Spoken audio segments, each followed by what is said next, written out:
Donc, nous sommes dans la séance du mardi 11 janvier 2022, deuxième partie. À la fin de la première partie de cette séance, j'avais annoncé que je vous présenterai la façon dont pourraient se poursuivre ces cours de philosophie une fois que j'en aurai terminé avec cet examen de la devise républicaine. Je ne sais d'ailleurs pas quand exactement cela arrivera, mais enfin, nous avons fait un bon bout de chemin et nous approchons du terme de cette réflexion sur la devise liberté, égalité, fraternité. Alors, je ne vais pas tout à fait, comme je m'y étais engagé, faire tout de suite la présentation, parce que, pour cette raison simple, que j'ai enregistré ces deux parties de la séance du 11 janvier, avant bien sûr qu'elles soient diffusées. Je les ai enregistrées durant le week-end précédent, ce qui fait que je ne peux pas espérer avoir encore reçu des suggestions, des propositions pour la suite. Alors, je vous en donnerai quand même une petite idée éventuellement à la fin de cette séance, mais je vous invite, alors là, dans la semaine qui va suivre la séance du mardi 11 janvier, je vous invite à me faire ces propositions, si vous en avez, concernant un thème, une question, un problème, un auteur, et je les examinerai. Mais il faudrait que ça ait lieu donc assez rapidement, afin que dans la séance du 18, la suivante, je puisse alors là annoncer précisément ce que je compte faire, en l'absence du moins de suggestions de votre part. Alors, comme je l'avais annoncé à la fin de la première partie de cette séance, je vais maintenant traiter de la notion de solidarité. Je vais mettre en parallèle, comparer, opposer même, les notions de fraternité et de solidarité.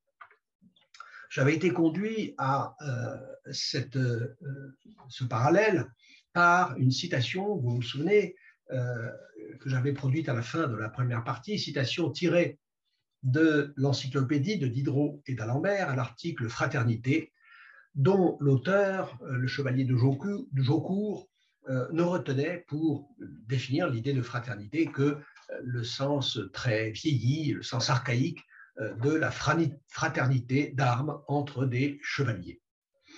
Et c'est pourtant en effet cette signification qui nous renvoie directement à l'idée de solidarité. Alors, j'ai beaucoup de choses à dire sur cette notion de solidarité et je n'ai pas à en dire, comme vous allez voir, que du bien. La solidarité fait aujourd'hui une très rude concurrence à l'idée de fraternité. L'idée, en effet, de solidarité joue un rôle absolument considérable dans nos discours éthiques, dans nos propositions morales, et elle jouit d'un engouement extrême et, à mon avis, tout à fait disproportionné par rapport à sa valeur réelle. Pour peu, évidemment, qu'on entende cette notion de solidarité en son sens précis. J'avais dit à la suite de quelques auteurs qui avaient utilisé ce qualificatif qu'on pouvait caractériser la fraternité comme concept chaud. Chaud parce que la fraternité fait appel à la chaleur des relations familiales, mais chaud aussi parce qu'il est susceptible de réunir dans la chaleur de l'enthousiasme, dans une espèce de communion, à peu près toutes les conceptions possibles de l'homme et de la société. Alors, si la notion de fraternité est un concept chaud, alors je pense qu'on pourrait dire aujourd'hui que l'idée de solidarité est devenue un concept brûlant. Parce qu'il tend désormais à couvrir la quasi-totalité du champ des vertus morales. Tout et absolument n'importe quoi est aujourd'hui mis au compte de la solidarité.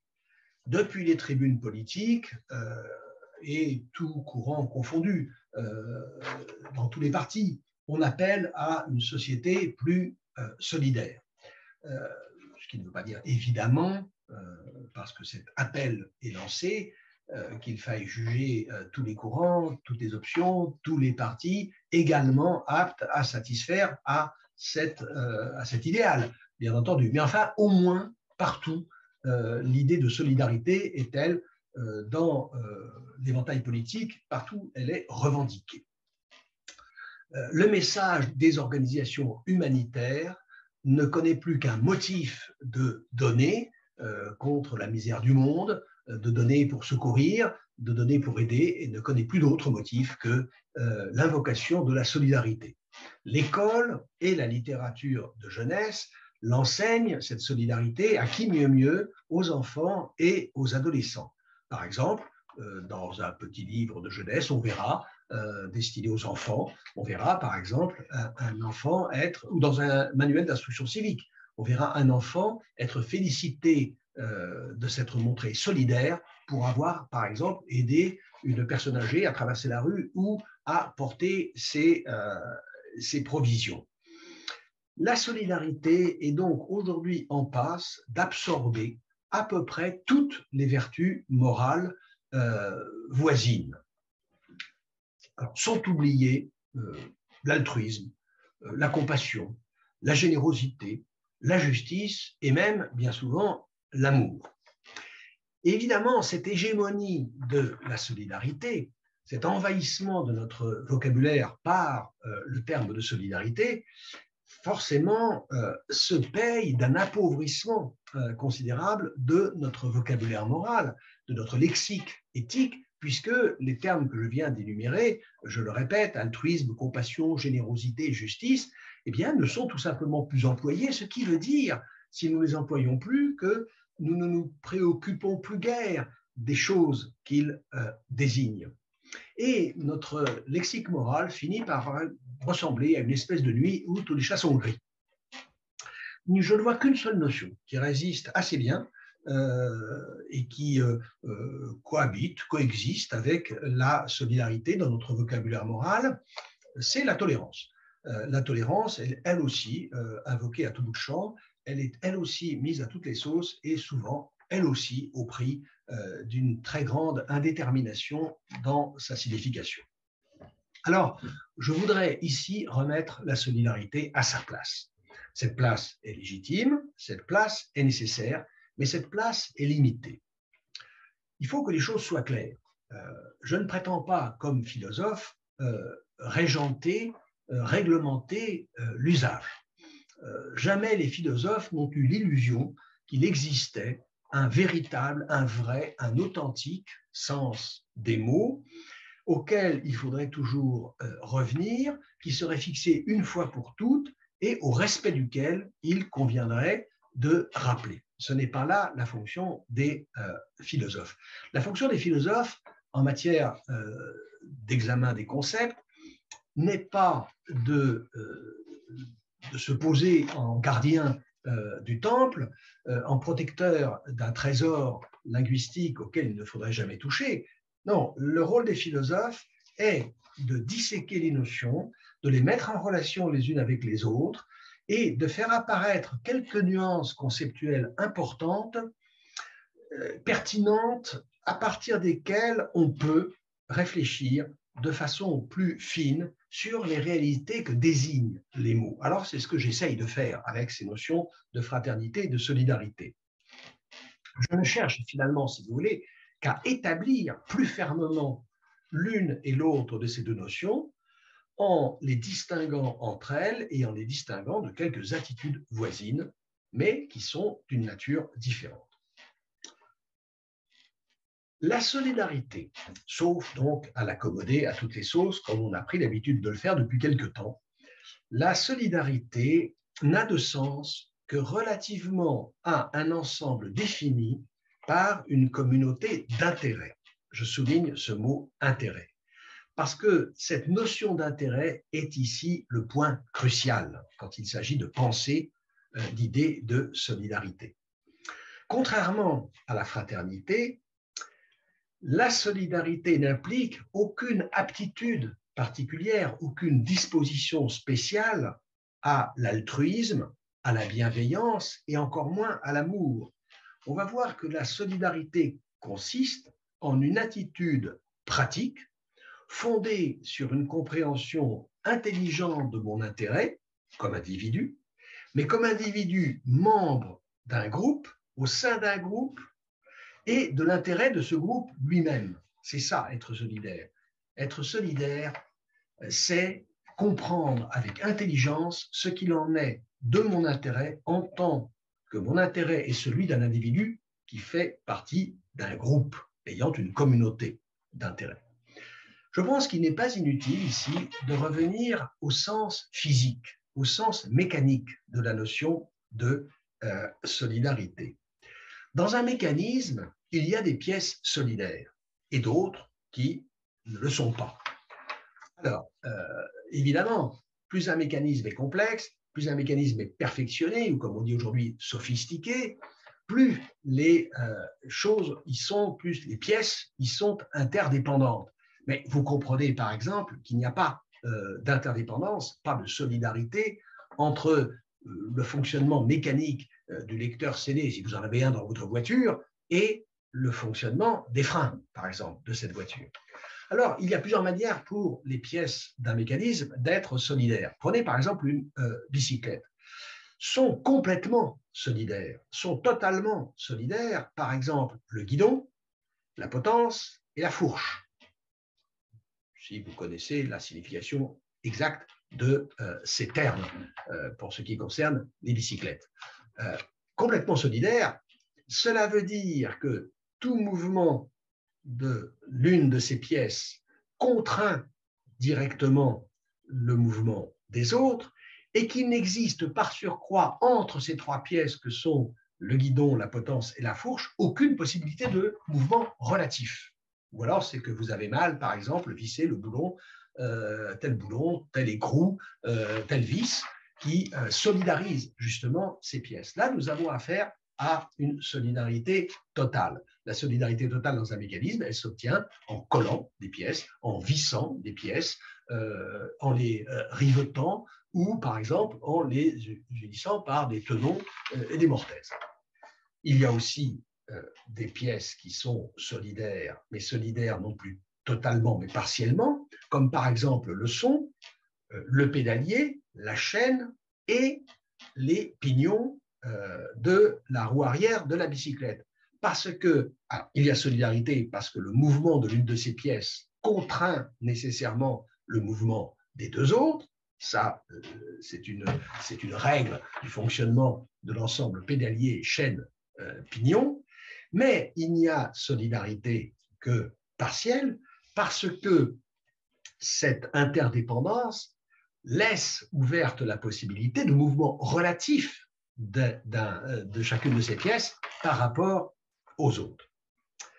Alors, cette solidarité physique, mécanique, évidemment, elle renvoie directement à l'idée de solidité sur laquelle je vais revenir. Ce n'est évidemment pas du tout un hasard s'il y a communauté de racines étymologiques.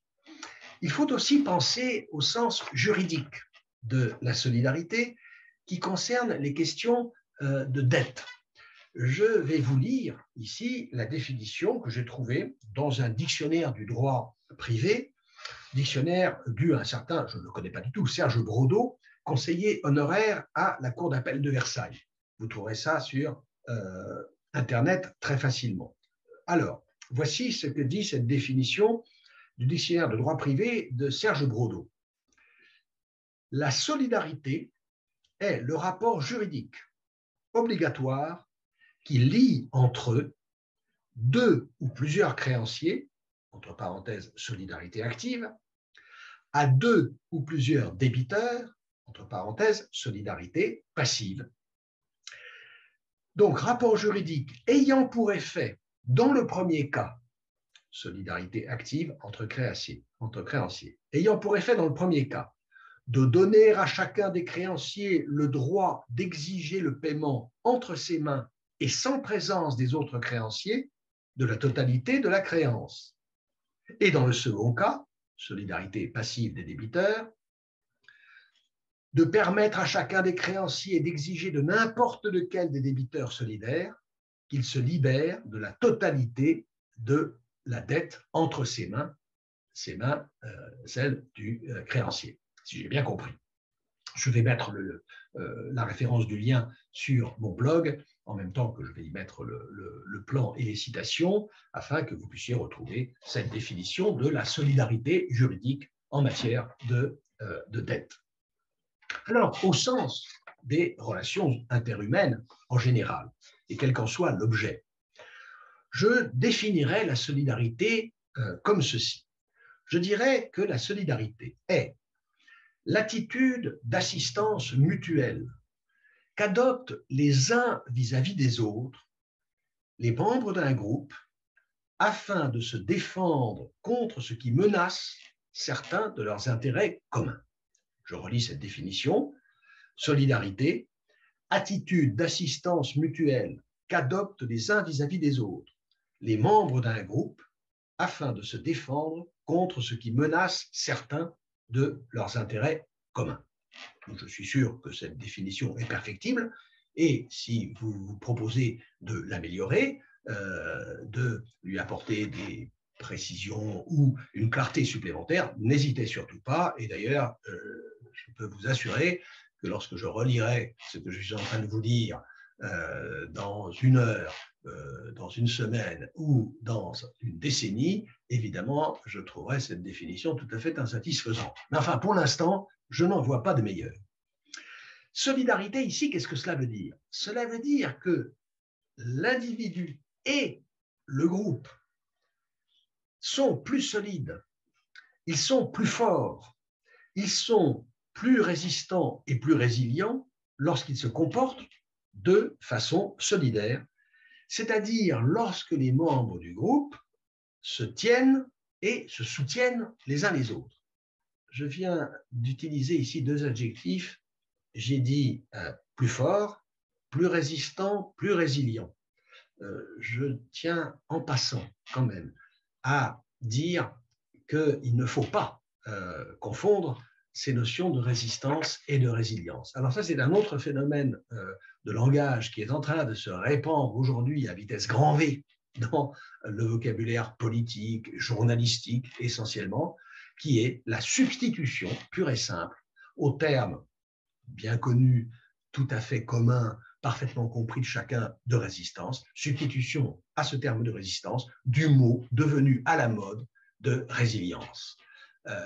Vous savez peut-être, pour certains d'entre vous, que j'ai publié, je vais vous le montrer, un livre intitulé Culture générale, choisir le juste mot, aux éditions Ellipse, et je regrette beaucoup de n'avoir pas fait figurer dans cette deuxième édition, je regrette beaucoup de ne pas avoir fait figurer la confusion entre résistance et résilience. Le terme de résilience a été mis en avant, il a été mis à la mode, il faut bien le dire, par Boris Cyrulnik principalement, qui est un personnage qu'on entend beaucoup, et d'ailleurs avec le plus grand profit. Hein, je suis très intéressé par ses travaux et par ses interventions, qu'on entend beaucoup sur les médias, à la radio, à la télévision, je suppose, bien que je ne l'ai pas. Et c'est lui qui a, me semble-t-il, hein, c'est à lui que nous devons la généralisation de l'usage du mot de résilience, qui était déjà présent dans des disciplines scientifiques, comme par exemple l'écologie. C'est un terme important en écologie. Qu'est-ce que c'est que la résilience? La résilience, c'est la capacité d'un être quelconque, d'une organisation, d'un système, par exemple d'un écosystème, à récupérer, comme on le dit vulgairement, vous savez ce que veut dire récupérer après une blessure, après une maladie. À récupérer, c'est-à-dire à retrouver un régime de croisière, un fonctionnement normal, après avoir subi un traumatisme. C'est, si vous voulez, le retour à la situation normale, la capacité de revenir plus ou moins vite à la situation normale. Ce n'est pas la même chose que la résistance. La résistance qui est la capacité de faire face au choc au moment où il se produit, à l'instant même, si vous voulez, ou dans la courte durée où ce choc frappe. Mais voilà, maintenant, il n'y a plus de résistance, il n'y a plus que de la résilience. Il faut s'y faire, c'est comme ça. Enfin, on peut défendre le terme de résistance, j'essaie de le faire. Écoutez, je ne sais pas ce qu'il en adviendra, c'est bien dommage. Il y aurait 20 exemples de ce genre de substitution. L'exemple le plus frappant depuis, alors là, même au moins un quart de siècle, et sans doute déjà un petit peu plus, c'est par exemple la substitution complète du terme d'éthique à celui de morale. Mais je répète, j'aurai plein d'autres exemples à votre disposition si vous en voulez. Voilà. Alors, je ferme cette parenthèse résistance, résilience, mais enfin, je vous invite à quand même être attentif à cette différence. Voilà. Mais enfin, ce qui reste, c'est que la solidarité est cette attitude qui rend à la fois les individus et le groupe qu'ils composent plus forts lorsqu'il s'agit d'affronter des dangers, de subir certains chocs. Au principe de la solidarité se trouve tout simplement, tout bêtement, le dicton bien connu, l'union fait la force. Et l'union des individus au sein du groupe fait la force des individus et du groupe. Or, ces deux forces, la force que chacun a de résister au choc et les forces dont dispose le groupe pour résister au choc qui le concerne en tant que groupe, ces forces sont évidemment intimement corrélées. C'est-à-dire que chacune de ces deux forces gagne à l'augmentation de l'autre et réciproquement, bien sûr, perd lorsque l'autre s'affaiblit. On se serre les coudes, on serre les rangs. C'est ça que veut dire le mot de solidarité. On serre les coudes et on serre les rangs parce qu'on sait que cette attitude augmente la probabilité de résister au coup ou de vaincre lorsque on est face à un péril. La chance pour chacun individuellement de s'en tirer au meilleur compte est augmentée de la force de tous. Ce qui veut dire qu'on est toujours solidaire contre quelque chose avec quelqu'un. Avec quelqu'un, en vérité, avec la plupart du temps, presque toujours, plusieurs, et quelquefois des groupes qui peuvent comprendre des effectifs se montant à des centaines de milliers, des millions, peut-être des dizaines de millions, peut-être des centaines de millions, des milliards de personnes, on n'y arrive pas pour l'instant, je vais y revenir d'ailleurs. Solidaire, donc, mais contre quoi? La solidarité est requise, je dirais, d'une façon générale, face à l'adversité. Parce qu'il y a des nécessités auxquelles personne ne peut espérer échapper. Il y a la maladie. Et contre la maladie, nous avons une disposition de solidarité qui est la sécurité sociale. Il y a la vieillesse. Et nous avons pour cela des systèmes de retraite, on en parle suffisamment.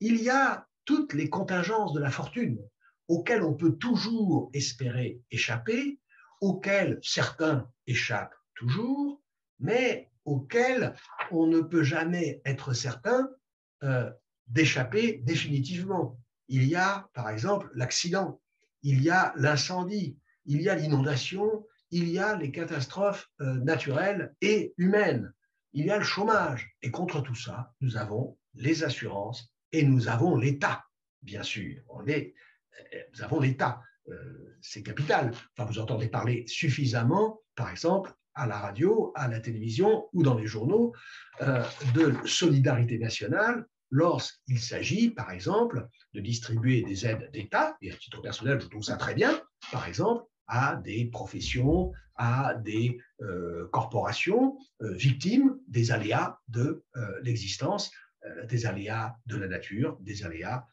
du social.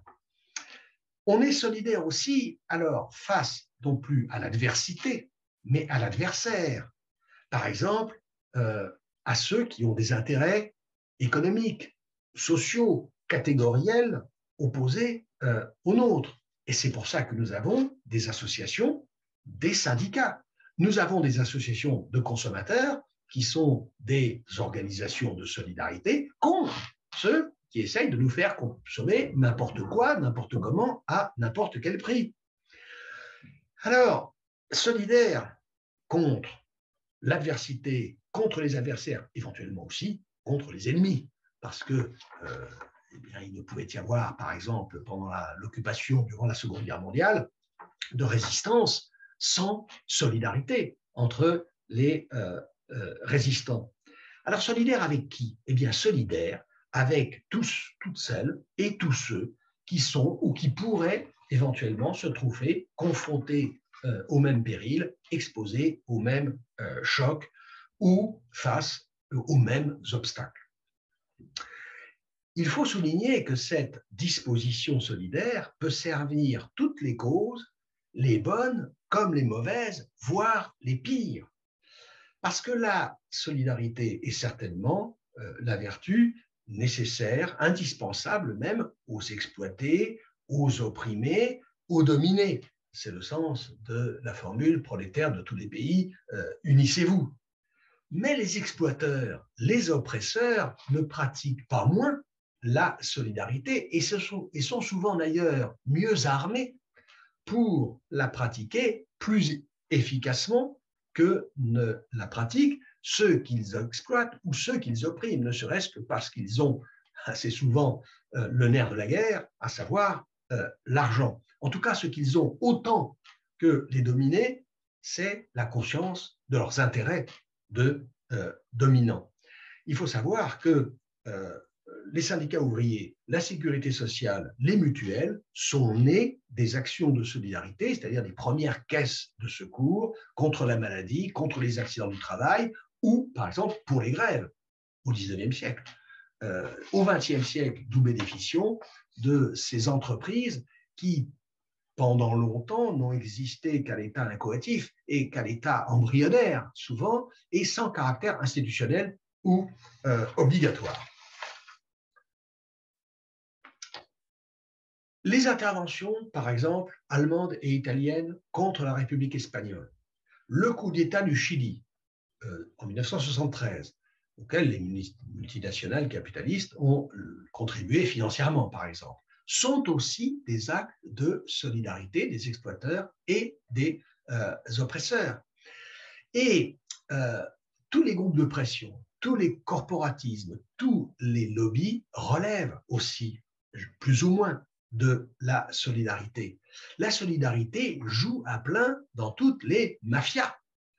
On a vu que l'idéal de fraternité pouvait s'entendre à des échelles différentes, allant du petit groupe de ceux qui ont combattu ou qui combattent en commun, qui partagent leurs expériences, leurs espérances, leurs souffrances, etc., jusqu'à l'humanité entière, potentiellement. Mais la solidarité, elle, ne s'élève pas, ne peut pas s'élever à la dimension de l'universel. Si elle s'y élève, après tout, peut-être peut-elle arriver à ce niveau de l'universalité, nous en sommes très loin, hein, mais je vais y revenir. Mais même si elle arrivait à ce niveau d'universalité, l'humanité entière, elle n'y arriverait que, je dirais, par accident. Elle n'a pas, la solidarité, vocation à aller jusqu'à l'universel, contrairement à la fraternité. Pour parler le langage de la philosophie morale de Kant, pour ceux qui la connaissent un petit peu, il m'est arrivé d'en parler dans mes séances de cours à Théophile Gautier, pour parler le langage de la philosophie morale de Kant, nous pourrions dire que la solidarité relève de ce que Kant appelle l'impératif hypothétique. L'impératif hypothétique, c'est l'impératif qui s'impose à moi dans l'hypothèse où, si, par exemple, si je veux gravir le Mont Blanc, alors je dois m'équiper du matériel nécessaire. Si je veux assassiner telle personne, je dois adapter la dose de poison à, par exemple, son poids. Voilà, ça c'est l'impératif hypothétique. L'impératif hypothétique, ici, qu'est-ce qu'il me dit? Il me dit, si tu veux préserver les conditions de ton bonheur, voire ça peut arriver de ta survie, songe à t'assurer du soutien en cas de coup dur de tous ceux qui sont exposés aux mêmes aléas de l'existence que tu peux avoir, toi, à affronter. Voilà en quel sens la solidarité relève de l'impératif hypothétique. Et pour cela, bien sûr, engage-toi à leur apporter le même soutien. Impératif hypothétique, cela s'oppose chez Kant à l'impératif catégorique. Et ce que Kant appelle l'impératif catégorique, c'est le devoir entendu au sens absolu, c'est-à-dire qui n'est pas subordonné à un si, qui ne dépend pas d'une hypothèse ou d'une condition. Si par exemple, je me trouve devant une personne qui est en péril grave, un danger pressant, péril de mort, alors j'ai un devoir absolu, inconditionnel de la secourir. Je ne dois pas la secourir si je veux qu'elle me rende l'appareil en des circonstances similaires plus tard. Je ne dois pas la secourir si je veux conserver cette personne parce qu'elle est utile à la société ou parce que je l'aime. Je ne dois pas la secourir si je veux pouvoir dormir les nuits suivantes la conscience tranquille. Non, je dois la secourir, point final. C'est ça que veut dire l'impératif hypothétique, l'impératif catégorique, pardon. Impératif catégorique, ça veut dire impératif non conditionnel, impératif inconditionnel. L'impératif catégorique commande inconditionnellement, il commande absolument. La solidarité n'est pas dans ce cas. Elle peut évidemment être indirectement impliquée par un impératif catégorique, mais en tant que telle, elle n'est jamais que conditionnelle.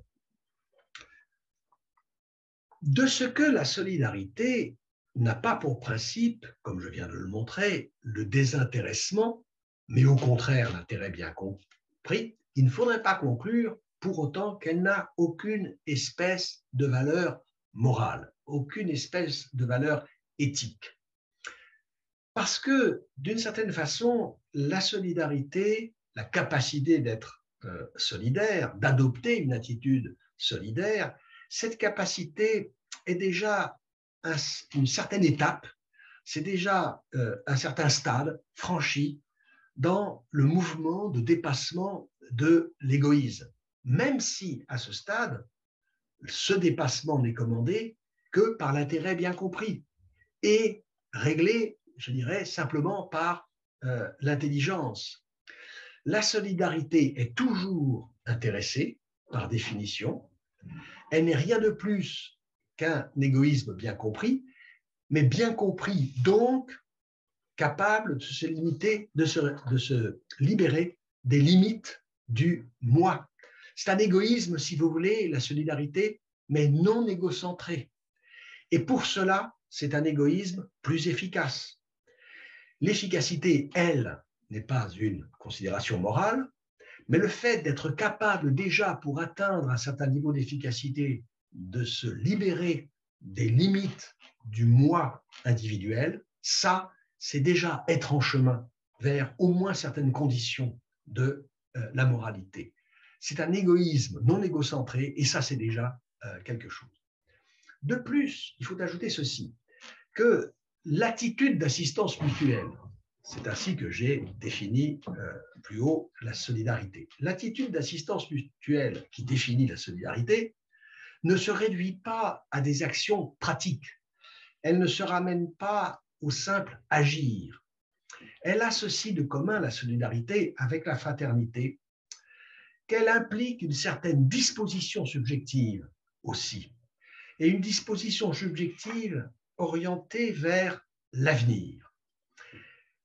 Pour être solidaire, pour être capable d'une attitude solidaire, je dois comprendre qu'en recevant l'aide de l'autre, au moment où je la reçois, je contracte avec lui une dette de réciprocité.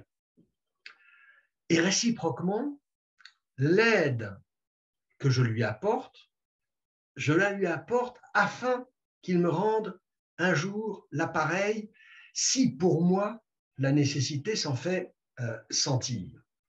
C'est-à-dire que l'intelligence pratique qui commande l'attitude solidaire, cette intelligence pratique, elle repose sur une capacité à s'extraire non seulement du point de vue strictement égocentré, mais elle consiste à s'extraire aussi du moment présent, à se libérer des nécessités attachées au seul instant présent. Il faut consentir un sacrifice immédiat dans l'action solidaire, un sacrifice immédiat et certain. Je donne, par exemple, eh bien voilà, je ne peux plus utiliser une certaine somme d'argent. Un sacrifice immédiat et certain pour un bénéfice qui est toujours futur et hypothétique. Il est futur et hypothétique en ce qu'il dépend du bon vouloir de l'autre. L'autre à qui j'ai rendu service, vis-à-vis de qui je me suis montré solidaire, peut ne pas adopter demain la même attitude. Et puis je peux mourir avant de recevoir, je dirais, la contrepartie de mon action solidaire. Et donc, je n'aurai peut-être jamais besoin du secours de l'autre vis-à-vis de qui je fais preuve de solidarité. Par exemple, je peux n'avoir jamais besoin des contributions de ma mutuelle de santé au degré des cotisations que j'ai données, et je peux, par exemple, mourir avant d'avoir eu besoin des prestations de ma mutuelle de santé au même degré dont aura bénéficié celui pour qui j'ai payé toute ma vie ces cotisations. Et donc cette, je ne vais pas parler de vertu, mais cette disposition à la solidarité est une disposition qui, sous ces deux aspects, me paraît avoir déjà une signification morale. Elle ouvre le chemin à une libération de l'égocentrisme. Elle ouvre aussi à la capacité de se libérer de l'instant présent, de dépasser le moment présent.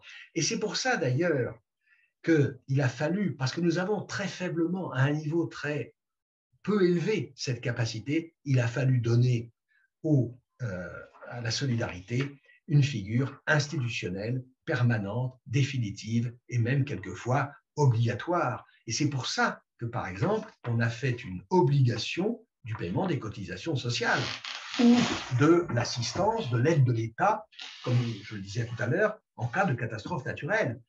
L'État va distribuer, par exemple, à une profession, des agriculteurs, par exemple, va distribuer des aides lorsque cette profession est victime, par exemple, des intempéries, du changement climatique.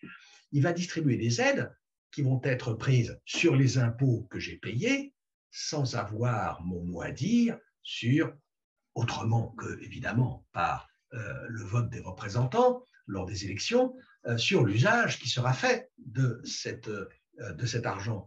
Bien sûr, c'est à moi qu'il appartient de porter au pouvoir par les voies démocratiques ceux qui seraient supposés faire un meilleur usage de cet argent. Mais enfin, au moment où cet argent est distribué, en situation d'urgence en particulier, eh bien, on ne me demande pas mon avis pour contribuer. Il est clair que cette disposition, comme je viens de le dire, nous y sommes très peu disposés. Nous sommes peu capables de cette disposition subjective solidaire, et comme je l'ai dit, c'est pour ça que nous avons mis en place des institutions. Ce qui montre que nous sommes très peu doués pour la disposition subjective solidaire, bien qu'elle soit intéressée, bien qu'elle ne soit d'une certaine façon que dirigée en direction de notre intérêt égoïste. Ce qui le montre, ce sont les faits aujourd'hui. L'heure est venue, me semble-t-il, où une attitude devrait s'imposer, une attitude de solidarité pratique devrait s'imposer pour l'humanité, à l'échelle de l'humanité entière, contre le péril climatique, par exemple, et également contre le péril écologique en général, l'effondrement de la biodiversité, mais aussi contre le péril sanitaire.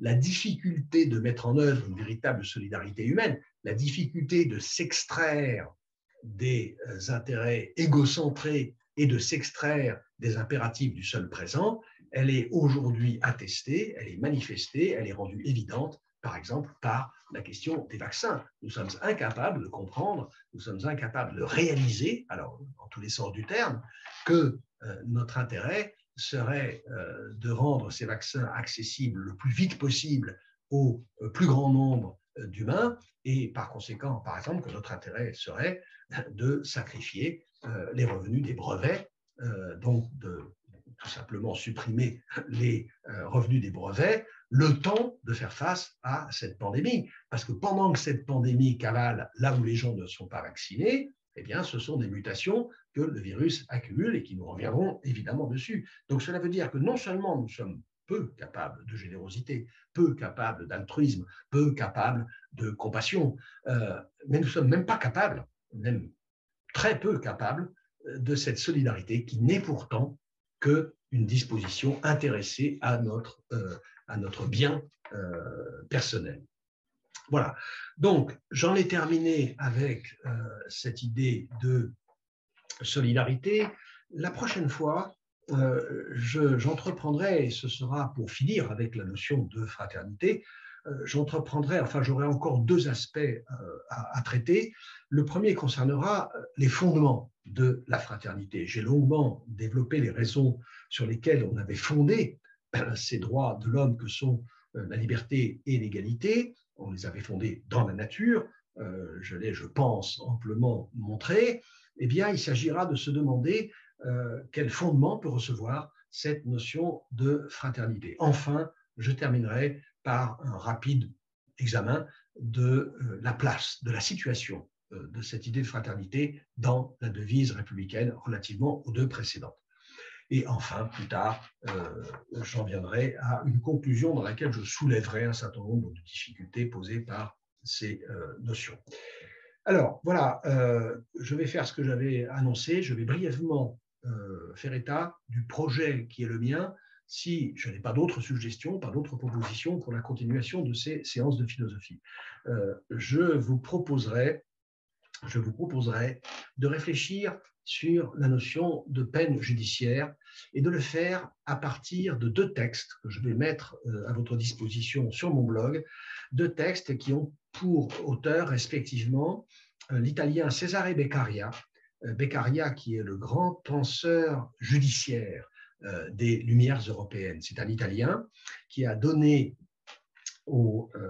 disons, à la pensée judiciaire européenne un texte fondamental qui s'intitule Traité des délits et des peines, qui est publié, que vous pouvez trouver facilement, c'est publié chez Gary Flammarion, ça a été préfacé par Robert Badinter, et je traiterai de la question de la peine judiciaire à partir de ce texte de Beccaria et d'un texte de Simone Weil, extrait d'un des livres les plus connus, et alors que je vous encourage très très vivement à lire, à savoir L'Enracinement, ce texte intitulé L'Enracinement, qui est lui aussi très facilement disponible. Alors je mettrai ces deux extraits sur mon blog, et vous me direz si cela vous convient pour continuer.